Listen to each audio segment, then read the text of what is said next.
Don't get in fantasy football panic mode just yet. It's only week 2, and the Fantasy GOAT is here to help. Is Tyler Warren this year's Brock Bowers? Would you rather have Charbonnet or Walker? And who's the waiver wire darling from this week? All that and so much more coming up right now on the Fantasy GOAT.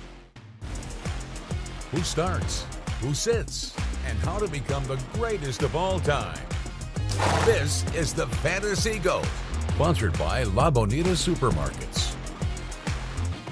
Hello and welcome. I'm Mike Davis. This is the Fantasy GOAT. Lots to break down today. Joining the action, we have Mark Deming, former world #1 ranked fantasy football player and co-founder of Full Time Fantasy. From Chicago, Dr. Nithin Natwa at Fantasy Docs on social media, and Jason Feinberg, fantasy football addict, enthusiast, and commissioner of the Manning Man Crush League and the Dr. Feinberg Invitational. So thanks for being here, guys. Let's start with this. So it seems like Jayden Daniels may be entering a sophomore slump, scoring under 20 points in both games he played this year. So I want to know, out of all the quarterbacks from the 2024 draft class, I'm talking Bo Nix, Michael Penix, Caleb Williams, J.J. McCarthy, and Drake May, who has you the most worried? Who has you the most excited? Dr. Natwa, kick us off. Yeah, I like J.J. McCarthy. I mean, you've got to see what he did in that second half. He was looking like he was going to be the most worrisome quarterback in the first half. Talked to his wide receiver, Justin Jefferson, and they got it together. He just started slinging. And I'm from East Lansing, so I'm not really for that hometown team that he plays for. But I got to give a guy props where it's due. He excelled in his first start. Yeah, it was weird because the flip that happened during that game with McCarthy not looking great off the start, Caleb looking good, but then everything kind of switched up. Jason, who's the guy that you want? Because a lot of these guys, I mean, Penix is on a lot of waiver wires, McCarthy's on a lot of waiver wires. Who's the guy you feel the best about out of this group? Is it still Jayden Daniels? I think Jayden Daniels will come around, just like I think Bo Nix will come around. Remember how bad Bo Nix was in the first quarter to half of last year? And then he just poured it on. So I would keep him if I have him. But I'm with Dr. Natwa. After seeing J.J. McCarthy, it wasn't that he had such a great quarter. It was the way he turned it around. And if you look at his form when he was passing, it was beautiful. It was this beautiful form. I think Dr. Knott was right. I would go with J.J. McCarthy, but I still like Bo Nix, and I do like Michael Penix. I'm a little worried about Drake May. He's going to have to run more. Yeah, it's weird because it's hard to pick out, Mark, who to go with. You know, you think Caleb's the right option because he's got all the toys. He's got DJ Moore, he's got Rome Odunze, he's got all these guys, and then, you know, he doesn't do so much. And then you think, well, Drake May might have the most talent, but he doesn't have so many toys. So it's hard to figure out where to land on this. You're currently #1 in the full-time fantasy circa fantasy football championship right now with the most points. Where are you at, and who do you have the most stock in this year? So that's a very relevant question for me because one of my top 3 most owned players is Michael Penix. Oh. Really? So the reason why is because Ian, who's usually on the show, we're both from Seattle. He's a huge UW fan, and we're working together. He always had the UW games on TV, and I was like, man, who's this Penix guy? And then after game, the way he pushes the ball down the field is a little bit Burrow-esque. He's not looking for checkdowns. He's looking to push the ball, and I really like the weapons he has in Robinson, London, and Kyle Pitts, and they also play indoors, clean surface. I think he has a monstrous upside. So is Penix starting on a lot of your teams? I took him as my backup QB everywhere, but I think eventually he's going to kill it down the stretch. Okay, I just have a gut feeling. We have 1 minute left. Dr. Natwa, I want to know what you have to say on this because I have a lot of Caleb Williams stock. You're in Chicago. Caleb Williams, how is it panic mode right now? Is this guy going to be able to turn it around with all these toys he has? I think so. I don't think we can put a lot of stock in this first game. I mean, it's Ben Johnson's first game coaching. He's trying to figure out where he wants to move. At least when I was watching Ben Johnson in Detroit, you know, it did take him a couple of games to get stuff figured out for him to figure out like how he's going to start dialing up these trick plays. He's got to get some time to get acclimated. And I think Caleb Williams has all the tools he needs to succeed. He just needs a little bit of direction. He's a young quarterback, so he needs a coaching staff who is behind him and is able to direct him to start off with until he's able to get acclimated. He's not a veteran quarterback. So I think people who are pressing the panic button already, it's just unreasonable. Okay, I won't panic yet. Thank you, Dr. Natwa. Next, there's a struggle in Seattle. Fantasy managers who have Kenneth Walker and Zach Charbonnet are in a running back by committee spiral, like me. Who would our panel rather have moving forward, Charbonnet or Walker? We have the answer after the break. You're watching the Fantasy Go, sponsored by La Bonita Supermarkets. Welcome back to the Fantasy Goat. So just like TNT, the Seattle backfield seems to always bring the drama. Kenneth Walker is, by consensus, our third or fourth round selection in most fantasy drafts. Yes, his later drafted running mate, Zach Charbonnet, continues to gain more and more steam. So in week 1, Charbonnet had the better week and usage with 12 carries and a TD. Meanwhile, Walker had 10 carries for 20 yards and a few receptions, grabbing just 5 fantasy points. So, Jason, I'm one of those guys, maybe an idiot, who took Kenneth Walker because I thought the value was so good. I think I took him in the 4th or 5th round. Yeah. So I just felt the value was there for a guy in a team that likes to run the ball. Who should be more worried? The guy who is a fantasy manager with Charbonnet on his team or with Kenneth Walker? I still think with Charbonnet on his team, because I do think that Kenneth Walker, a lot like I was mentioning about Bo Nix, he's going to get there. He didn't really practice. He didn't have much of a preseason. It's going to take him some time to ramp up. I still think Kenneth Walker is the guy. I drafted both of them in different, but I never handcuffed. I either have Kenneth Walker or I have Zach Charbonnet. So both of them I'm ready to start. But if it's one of those things where you have to tell who's on my bench. I mean, if I have, if I have somebody like Warren or something from Pittsburgh, I'd probably play him at this moment. So it just depends on where your dividing line is, how strong your bench is. But I have patience for both of them. Okay, Mark, what's your take on this? Do you have any of these guys in any league? I don't think so. Yeah, I've got connections to Seattle, and so the real word was that Charbonnet had an amazing camp. Walker missed a lot of time. He has a history of injuries, and they were going to play both of them and play the hot hand. And as the season progresses, one of them will start catching passes in the new offense. But I like Charbonnet.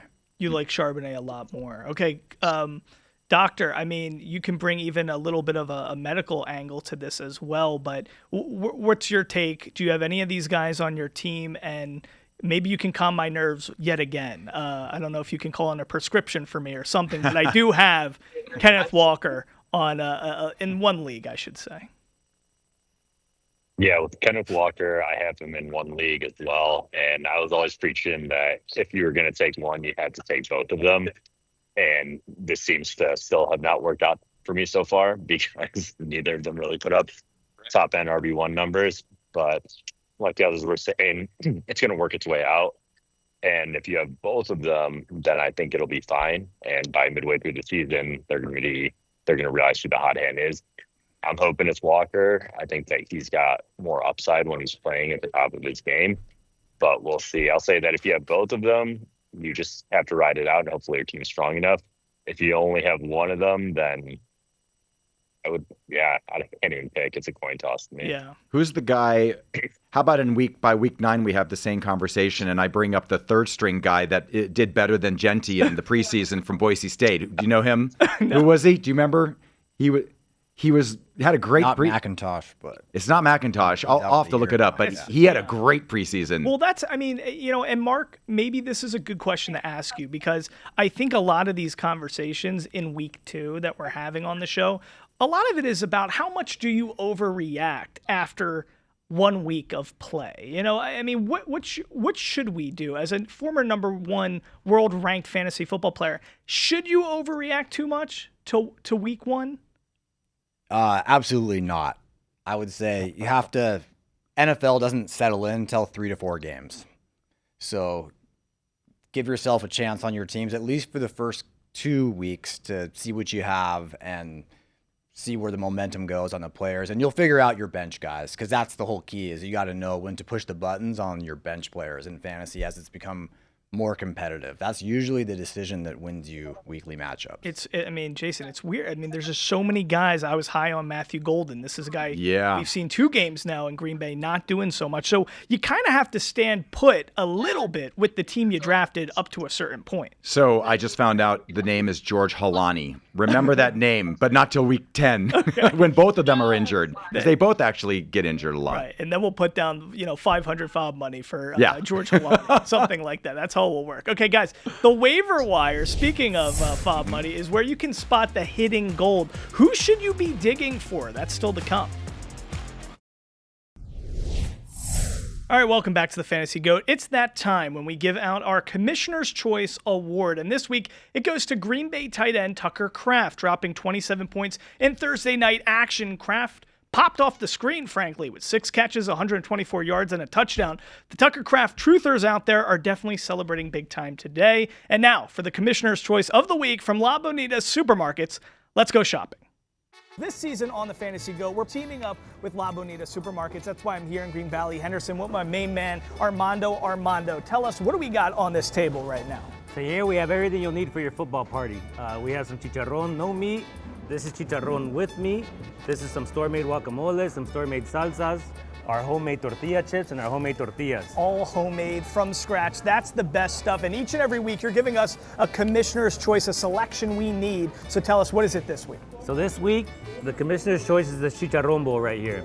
It's chicharrón with the meat, and you see the guacamole in the middle. It's great. You grab a piece, you dip it. Perfect for football parties. Okay, it's very viral on social, on TikTok, Instagram as well. Real quickly, there's also an option for curbside and delivery. You guys do that? Yeah, and we have to be online. So you go to shoplabonita.com, and you can find anything you need, curbside and delivery. Okay, make sure you become a part of the team, a part of the club, Club Bonita. Text La Bonita to 87573 and take advantage of all this great stuff. And now it's time for me to do the Commissioner's Choice. Are you ready?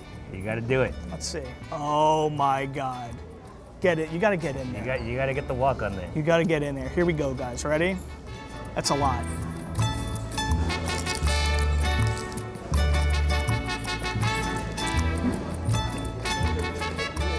Crunch. That's what you need. La Bonita, Fantasy GOAT. I'm going back in. You're watching the Fantasy GOAT, sponsored by La Bonita Supermarkets. All right, welcome back. Thanks for joining us here on the Fantasy GOAT. Mike Davis, along with Dr. Nithin Natwa at Fantasy Docs on social media. Mark Deming, a full-time fantasy and a former world #1 ranked fantasy player. And, of course, Jason Feinberg. So let's talk waiver wire, guys. We all want to scoop up the waiver wire darling of the year. Last week, after week 1, lots of fantasy players scrambled to grab the likes of Calvin Austin, Quentin Johnston, and Kayshon Boutte. So Mark Deming, in your opinion, are any of those guys I just mentioned, are they going to be waiver wire darlings that lead teams to fantasy playoffs this year? Yeah, I'm a big Quentin Johnston guy. He was ignored in all the drafts, but he was a former first-round pick in the NFL draft and started off the year hot with 2 touchdowns. He's a big physical guy, and from all the reports, he got better with his catch radius, showed tons of improvement, and he had 8 touchdowns last year, and I would be shocked if he didn't have more than 8. So he's already on his way, and he's in an offense where they force the ball downfield and also pound the ball at the run game, and he has a pedigree of a first-round pick. See, I was worried maybe it was going to be something like last year because he did have a couple moments last year, and then he kind of trailed off. Is it in your history of playing fantasy football, do the fantasy waiver wire darling guys really drop week 1, or does it usually happen in later weeks? Yeah, that's a great question. There's always a significant player in the first couple weeks. The one that comes to mind is Puka Nacua from a couple of years ago. But usually people who spend a lot of money on Fab in the first couple weeks, it's a waste. Okay. So we'll see. If Boutte was the big pickup in the Vegas leagues this week, I couldn't believe the prices that people were paying for him. $300 to $500 average, and I think that one's going to come back to burn some people. I mean, Jason, you and I were even having a laugh in the back office just talking about some of the numbers we saw for these guys. In a league we're in, Harold Fannin, went from Cleveland, went for like $300-something. So what did you do this week with your FOB money? Well, it's funny, in the full-time fantasy league that we're in, I lost Kittle, and I figured I would at least be able to get Juwan Johnson or Harold Fannin, one of the two for what I was bidding. I got neither. And so I am stuck with Cade Otton, but I still think he's going to be okay. Yeah. He did have targets last week. He just didn't catch anything. It was a weird week. So I've been focusing on the tight end position, but I'll throw in another waiver wire addition because he was still on waivers up until maybe this weekend, is Cedric Tillman. Yeah, Cedric Tillman is a good one, and it just seems like Cleveland has a lot of opportunity, and sort of like New England, where there's some guys that are popping. It's interesting, and Dr. Natwa, I'd be curious to ask you because for me, I think something I always learn from guys like you, Mark, and Ian is that you want to be a part of a good train, right? You want to be a part of the teams like Baltimore, like Buffalo, because they're just high powered, they're high scoring, all that stuff. Booty was getting a lot of talk on websites, articles. A lot of people were all in on potentially Drake May's new favorite target. Did you buy into the Booty train? Yeah, I didn't. That's because I didn't really see too much Drake May to support kind of a high-powered offense going forward. But someone who I feel like might be on waivers still, just because you're talking about how you didn't get any of the tight ends that you wanted, was Michael Mayer. And the reason why I bring that up is because they just dropped the news that Bowers isn't practicing again today. Mm-hmm. And he had that sleeve on his left leg. And I think that there's a chance that he has a PCL sprain. So those are sometimes things that can hold players out for a little while. Put your doctor hat on for us, because you wear the fantasy football expert hat and the doctor hat. Brock Bowers, are you panicked about him? I'm a little bit panicked because the mechanism was so clear when he hit that left knee inflection. So everyone was talking about how the right knee buckled inwards, but it was actually when his knee just hit the ground at that right angle. And that's the same kind of mechanism that CMC had, that Puka had, that they had at PCL sprain for. And although it's not something that really requires surgery in most cases, it does require a little bit of recovery. So I don't know, just the fact that he's out there with the sleeve, he hasn't practiced 2 days in a row, makes my level of concern go a little bit higher for a possible injury that they might not be exposing too much about. All right, so the Mayer point is a good one. And guys, coming up after a short break, we're going to be actually talking about the guy who might be the next Brock Bowers. Stay tuned for that. You're watching the Fantasy Go, sponsored by La Bonita Supermarkets. All right, so Brock Bowers skyrocketed last season. This year, after a single week, the rookie tight end from Indianapolis, Tyler Warren, seems to be this year's rookie sensation tight end. The first-round pick out of Penn State had a team-high 9 targets, 7 catches, and 76 yards, getting to just about 15 fantasy points. So, Dr. Natwa, we know how you feel about Brock Bowers. Are you all in on Warren, and do you think he could be this year's Brock Bowers? I think he'd be the mini Bowers. I mean, Brock Bowers was considered a generational tight end prospect. He was joining a much more, as we talked about before, high-powered offense over there in Vegas compared to Indianapolis. And I think that, Bowers is a little better of a polished route runner. But if we're talking about a tight end who might be the focal point of receptions in the Indianapolis offense, then yeah, I think Warren's that guy. Yeah, I mean, it's a great thing to be the leader in week 1 as a rookie of targets for a team. He was also being used schematically, interestingly, by Shane Steichen, the head coach in Indianapolis, doing a little fullback stuff. So Warren's going to be playing all over the field. Mark, how do you feel about him? And I'm also curious for you to give your take on Colston Loveland, another guy who was drafted ahead of Tyler Warren, but really didn't have a good showing in week 1.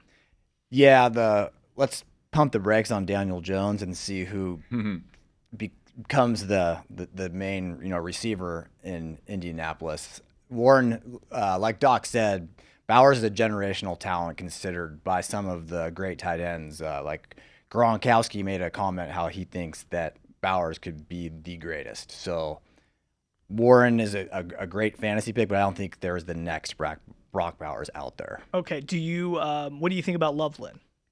There's a lot of mouths to feed in the Chicago team, and I think that he's 4th on the pecking order. So do you start, because me, you're taking chances, Jason, right? At the end of a draft, right? You're selecting a Luther Burden, you're selecting a Colston Loveland, just trying to see who hits. But you want to start picking up guys on that waiver wire. Are you okay, Mark, or Jason, dropping a Colston Loveland right now, dropping a Luther Burden to go get a known commodity in a Quentin Johnston, or do you have to hold on to a Luther Burden? Oh, are we talking about? Well, I'm just saying in wide general. receiver? I'm just curious. Oh, in general, no. Yeah, I try every year. I try to have patience, but you know what? The week is too long. You notice the week is too long, and it is. Avoid the premature drop. Yeah. Really? Yes. So a Luther Burden, you're saying there's a lot. I mean, you just mentioned Olamide Zaccheaus. I mean, so this is the point we're getting to. We have DJ Moore. We have Colston Loveland, Komet. We have Roma Dunze, Olamide Zaccheaus. How is Colston Loveland going to get the ball? There you go. Yeah. So, but do you drop them, or you still think, or a Burden, you got to keep those guys? I think it matters where you drafted them. If you used a top 10 pick, absolutely hold your player. Never give up on a player you drafted in the first 10 rounds in the first couple weeks of fantasy. And Jason, real quickly before we finish this baby off, Tyler Warren, are you in love with this guy? I do. I like him. I tried to get him in as many leagues as I could. I think I got him in 2, which is good for me because I'm in about 6 leagues. But you also mentioned, Bowers and everything. But don't forget about McBride either. I don't think he'll do as well as Bowers if they both play every game, because Bowers seems to get chunks of yards. But I don't have a lot of faith in Kyler Murray's ability to pass to the sides. And so I think that McBride will also have a big year. Last year, McBride had a great year. Just needed to find the end zone. We'll see if he does it this year. Guys, thanks so much for hanging out with us here on the Fantasy G.O.A.T. I want to thank our tremendous panel, Mark Deming, Full-Time Fantasy, Dr. Nithin Natwa at Fantasy Docs on social media, and Jason Feinberg. I'm Mike Davis. Thanks to our producer, James, and our editor, Jess. Good luck in Week 2. We'll see you back here for Week 3.